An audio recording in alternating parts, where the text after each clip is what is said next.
The events of that night have stayed with me, the utter strangeness of them keeping the memories fresh when most everything else has faded to time. I don't remember where I had been going, but I do recall that I had been driving for a while when the thing ran out into the road. Maybe I should have been better prepared. Every few miles there was a sign of warning about a deer crossing, but it was late, and the empty road has been one long featureless stretch for over an hour at that point, and I guess I got complacent. I'd only glanced down for a second to fiddle with the knob of the radio, far enough away from both the town I was leaving and the town I was headed towards, that most of the frequencies were little more than static. I'd seen it out of the corner of my eye, some dark thing leaping out of the night, too fast for me to avoid. Not that I didn't try, slamming the brakes, twisting the wheel, blind panic making me stupid. Whatever it was, hit the front of my car hard. When I finally skidded to a stop, I sat there in the dark, my hands gripping the wheel at 10 and 2, my heart pounding. I unglued one hand from the wheel long enough to cut the engine and it ceased, leaving me in the quiet dark, pierced only by the yellow slice of headlights and the ping of the engine as it cooled. One of the stupid yellow signs shone back at me like some modern coat of arms, a deer rampant. The sign was flecked with gore. I raced across to the glove box, flipping it open and grabbing the flashlight inside it. I wanted to see what it was I had hit, if it was okay, if it was going to live. Not a deer, I didn't think. It hadn't looked like a deer. I unbuckled my seat. I unbuckled my seatbelt and pushed the door open. The car's interior light coming on. The smell is what hit me first. Something sulfuric and egg-like, strong enough to make my eyes water. I covered my face with my shirt, and my other hand shone the flashlight around the driver's side, though it illuminated a little more than what I could already see. The air was very still, and then I heard the moan. I'd almost calmed down at that point, but the sound had my heart leaping again in an instant. It sounded like a woman. Had I hit a woman? It didn't matter at that moment that whatever I had seen had been too big to be human, or had been on all fours.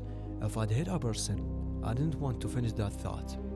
I staggered to my feet, adrenaline bumping through me and making my legs shake. I followed the moaning around the back of my car where the tail lights cast the road. Something lay crumpled in the grass on the side of the road like a black tarp. It didn't move. I let the beam of my flashlight trace over its shape, my mind finally making sense of what I was looking at. It was some kind of a great black dog, larger than I had ever seen before. I think it was paralyzed. Only its muzzle moved, showing flashes of teeth as it let out another long, too human sounding. I squeezed my eyes shut for a moment, but it was worse somehow, to turn away from its suffering. I pulled an old blanket out of my trunk of my car and laid it over the poor beast, sitting cross-legged in the grass by its side. I made myself stroke its neck, and I remembered how warm it was, how soft it didn't suffer for too long. I reached for the tag when it breathed its last, knowing I had to reach out for the owner, but engraved on the front of the yellow diamond was my own name, first and last. I turned it over. There was no phone number, but today's date was braced into the metal. I didn't know what to make of it at that time. I have some theories now. Decades have passed since, and though I should be old, I haven't aged a day. Whatever I did, I seem to have placed myself outside the flow of time. It's okay for now. I'm grateful for the extra time, but I don't know what will happen to me in 100 years or 1,000. I suppose I'll find out. My name is Marcus Whitfield. For 9 years, I worked dispatch at a sheriff's substation outside Roswell, New Mexico. The overnight shift, midnight to 8. The kind of hours where most nights nothing happens at all. I liked it that way. Slow nights meant coffee, paperwork, and the low hum of the radio in the background. This was one of those nights, right up until it wasn't. It was a clear October evening, no wind, the desert still holding heat from the day even after dark. 3 deputies were out on patrol, spread across about 40 miles of open highway. Deputy Reyes had the southern stretch, Deputy David had the north end, and Deputy Bria, 12 years on the force, was working in the middle section, the quiet part of the country where nothing ever happened. Around 11:40, Ray's called in a routine check, nothing unusual, just checking in the way we all did every hour or so out of habit. I remember his voice was easy, a little bored even. Then he came back a few minutes later and his voice had changed. "There is a light out here," he said, "low over the desert, and it's not moving right." I asked him what he meant by that. There was a pause before he answered, longer than it should have taken. "It's not blinking, it's not going anywhere, it's just sitting there." I told him to keep an eye on it and report it back. He said he would. That was the last normal thing Ray said to me that night. About 2 minutes later, his transmission cut off, not a sudden drop, and no static, nothing dramatic. It sounded like he simply set the microphone down and stopped talking. I called his name 3 times. Nothing came back but a soft, steady hum on the line, even and calm, like a tone held on purpose. I want to pause here for a second, because I know how all of this sounds. I was the kind of person who rolled my eye at stories like this one. I want you to know that it changed for me gradually over the course of a single night, and I'm going to walk you through it exactly the way it happened. 2 minutes after Ray's went quiet, David called in from the north end of the county, 40 miles from where Ray's had been.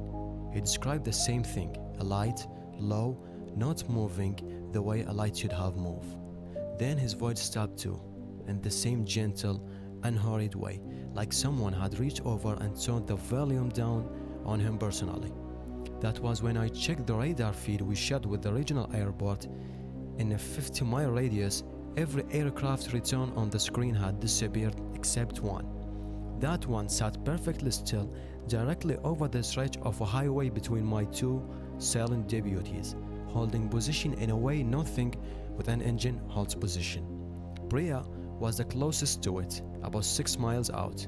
I got her on the radio before she could go quiet like the others. "Bria, do you have a visual on anything?" The pause before she answered felt longer than any pause should. When her voice came back, it was low, careful, like she was speaking to someone standing right beside her instead of talking to me over the radio. She said, "It's not in the sky, it's on the road." I asked her to repeat that. Instead, I heard her engine accelerate hard, tires losing grip on the gravel, and then 3 seconds of a complete silence.